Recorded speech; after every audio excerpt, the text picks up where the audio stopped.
জীবন তো একটাই, আর জীবনটা অনেক সুন্দর। হয়তো চাপ নেওয়ার কিছু নেই। সত্যি তো এটাই, বাস্তবতার সাথে কল্পনার কোনো মিল নেই। আসসালামু আলাইকুম, সবাই কেমন আছেন? আশা করি ভালো আছেন। এদিকে আমরাও ভালো আছি আলহামদুলিল্লাহ। আমি সাথিয়াম দোহার থেকে বলছি, সাথী চ্যানেল থেকে আপনাদের সবাইকে স্বাগতম। কাছে ও দূরে, দেশে এবং দেশের বাইরে যে যেখান থেকে আমার ভিডিওটি দেখছেন বা দেখবেন, সবার সুস্বাস্থ্য কামনা করে আজকে আমি আরেকটি বড় ভিডিও নিয়ে হাজির হয়েছি। আশা করি আমার ভিডিওটি ভালো লাগবে।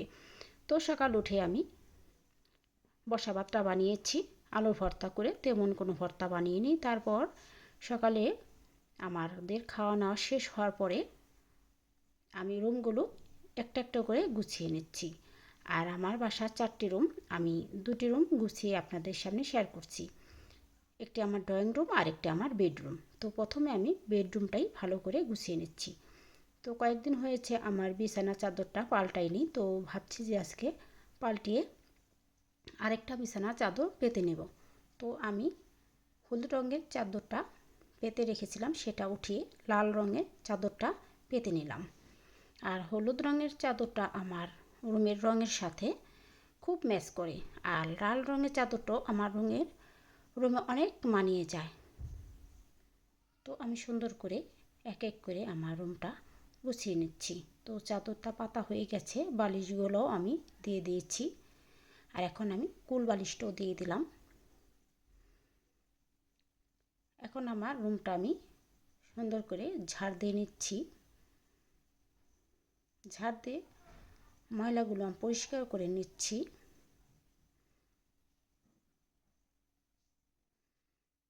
তো অনেক দিন হয়েছে আমি আপনাদের সামনে রুম পরিষ্কারের কোনো ভিডিও আপলোড করি নাই।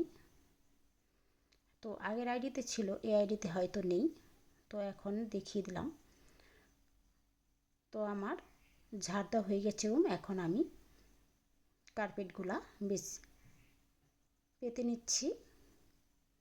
তো এখানে যেহেতু জায়গা, আমার ফার্নিচারে আমার রুমগুলো ছোটো হয়ে গেছে, তো পাতলা ছোট একটা কার্পেট বিছিয়ে নিলাম, আর এখানে পাপোশ বিছিয়ে নিলাম। তো লাল রঙেরই দেখতে কেমন হয়েছে কমেন্ট করবেন। মাশাল্লাহ, আমার বেডরুমটা লালে লালে ভরে গেছে, দেখতে খুব ভালো লাগছে। আর পর্দাটার মধ্যে হালকা ম্যাচিং হয়েছে। তো ভাবছি যে এটার পর্দা আমি হলুদ আর লাল রঙের কিনবো। তো আমার বেডরুম গোছানো শেষ। এখন আমি চলে যাব আমার ড্রয়িং রুমটা একটু গুছিয়ে নেব। তো ড্রয়িং রুমটা আমি সুন্দর করে গুছিয়ে নিয়েছি। সেটা ঝাড় দিয়ে আমি সোফার সাইডটাও সুন্দর করে গুছিয়ে নিয়েছি। তো সেটা আমি অফ ক্যামেরা রেখেছি, দেখাইনি। তো ড্রয়িং রুমটা আমি এইদিকে সুন্দর করে গুছিয়েছি, দেখতে পাচ্ছেন। এদিকটাও আমার লাল রঙের হয়।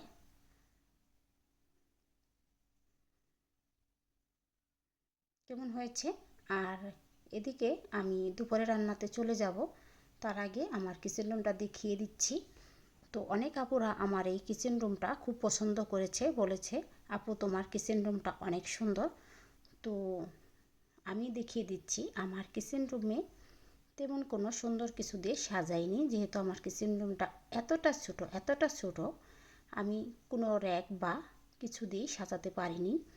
তো হালকা পাতা কিছু দিয়ে সাজিয়েছি। দেখতে পাচ্ছেন যে একটা ইলেকট্রিক চুলা আমি আমার এক গ্যাসের চুলার উপরে রেখেছি, আর একটা আমি ঢেকে রেখেছি জায়গা ছোটোর জন্য।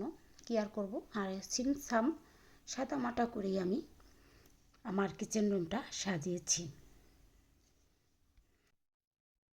তেমন কিছু দিয়ে আমি সাজাতে পারিনি, তো হালকা পাতলা আমি সাজিয়েছি হাতের কাছে যা আছে তাই দিয়ে। আর বাকি যে বড় বড় জিনিসপত্র আছে সেটা আমি অন্য কোথাও রেখে দিয়েছি। তো কেমন লাগছে? তো এখন আমি দুপুরে রান্নাতে চলে আসছি। তার আগে বলছি, যারা আমার ভিডিও দেখেন একটা লাইক দিয়ে ভিডিওটি দেখা শুরু করবেন। দুপুরে আমি ছোট বোয়াল মাছের বাচ্চা মাছটা নিয়েছি, আর এখানে শীতের সবজি কেটে নিয়েছি। আর এখানে মূলা, সিম, আলু আর ফুলকপি, বেগুন দিয়ে আজকে এই ছোট বোয়াল মাছটা রান্না করব। আর প্রথমে আমি ভাজি করে নেব। আর ভাজিটা আমি আলু, সিম আর কফি দিয়ে করব। আর শীতের মধ্যে প্রথম দিকে এভাবে ভাজিটা করলে অনেক মজা লাগে। তো আমি ভাজিটা করে নিচ্ছি। আর এখানে লবণ, একটু মশলা আর একটু ভাজা জিরের গুঁড়ো দিয়ে দিলাম। ভাজিটা খুব টেস্ট হবে। আমি মাঝে মাঝে করি আর কি, তাই আপনাদের শেয়ার করলাম। ভাজিটা হয়ে গেছে, এখন আমি তরকারিটা রান্না করব। তো আমি মশলাটা কষিয়ে নিয়েছি, এখন আমি সবজিগুলা কষিয়ে নিচ্ছি। আজকে ফুলকপি আমি সেদ্ধও করিনি হালকা, আর ভেজেও নিইনি, সব সবজি একসাথে কষিয়ে নিচ্ছি। তো কষিয়ে আমি পানি দিয়ে দিয়েছিলাম ঝোলের জন্য। তো এখন আমি মাছগুলা ভেজে নেব।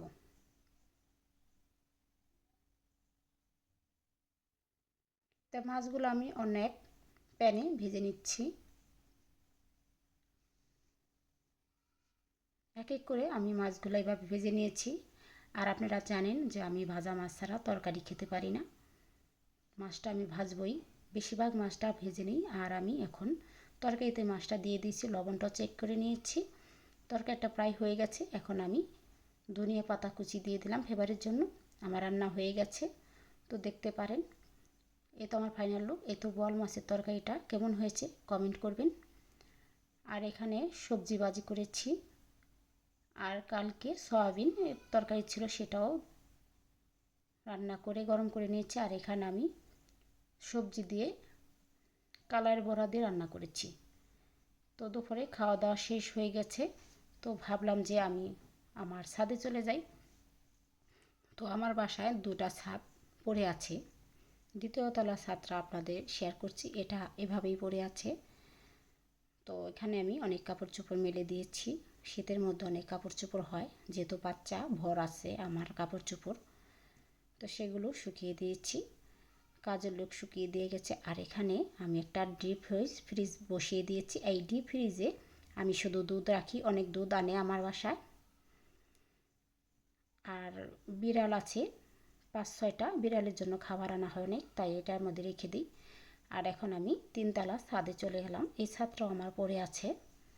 এই ছাদের মধ্যে আমার আগে যে দ্বিতীয় তলায় গাছগুলো ছিল সে উঠিয়ে নিয়েছি, তাই অনেক দিন পর আপনাদের সামনে আমার ছাদের গাছগুলো শেয়ার করছি। আর এদিকে আমার সিম গাছগুলো অলরেডি বড় হয়ে গেছে, তো ফুল আসছে, সিম মাশাল্লাহ এসে যাবে। সবাই আমার গাছের জন্য দোয়া করবেন। আর এদিকে আমার বর লাউ গাছ লাগিয়ে দিয়েছে, আর ড্রাগন ফল গাছটিগুলো লাগিয়ে দিয়েছে, অনেকগুলো ড্রাগন ফলের ডাটা লাগিয়ে দিয়েছে। যদি হয় আপনাদের সামনে শেয়ার করবো ইনশাল্লাহ। আর দুটা গাছ আনছে, গোলাপ গাছ আর সূর্যমুখী ফুল গাছ। ফুলটা ফুটে আছে, দেখতে কেমন লাগছে কমেন্ট করবেন। আর আমার ভিডিও ভালো লাগলে অবশ্যই লাইক করে সাবস্ক্রাইব করে পাশে থাকবেন। আমার রেসিপিগুলো আপনাদের কেমন লাগে সেটাও বলবেন। আমার ভিডিওতে সবাই পাশে থাকবেন। আমার ছাদ বাগান ঘোরা শেষ, এখন আমি নিচে চলে আসলাম। তারপর সন্ধ্যার আগে আমার বাচ্চাদের জন্য একটু সবজি দিয়ে নুডলস রান্না করছি। আজকে কোনো নুডলসে ডিম দেব না আর মাংস দেব না, শুধু সবজি। তো এখানে ভিনেগার, সস, টমেটো সস আর সয়া সস দিয়ে সবজিগুলো ভালো করে ভেজে কষিয়ে নিচ্ছি। তারপর আমি ম্যাগি মশলা দিয়ে এই নুডলসটা রান্না করবো। আর এখন আমি ক্যাপসিকামটাও দিয়ে দিলাম। তো আমার নুডলস রান্না হয়ে গেছে। তো সবাই মিলে খাওয়া দাওয়া শেষ করে অনেক আনন্দ করলাম। বাচ্চাদের দিয়ে দিলাম, বাচ্চারা খেয়ে পড়তে বসলো। সবাই আমার ভিডিওতে দেখার জন্য ধন্যবাদ সবাইকে।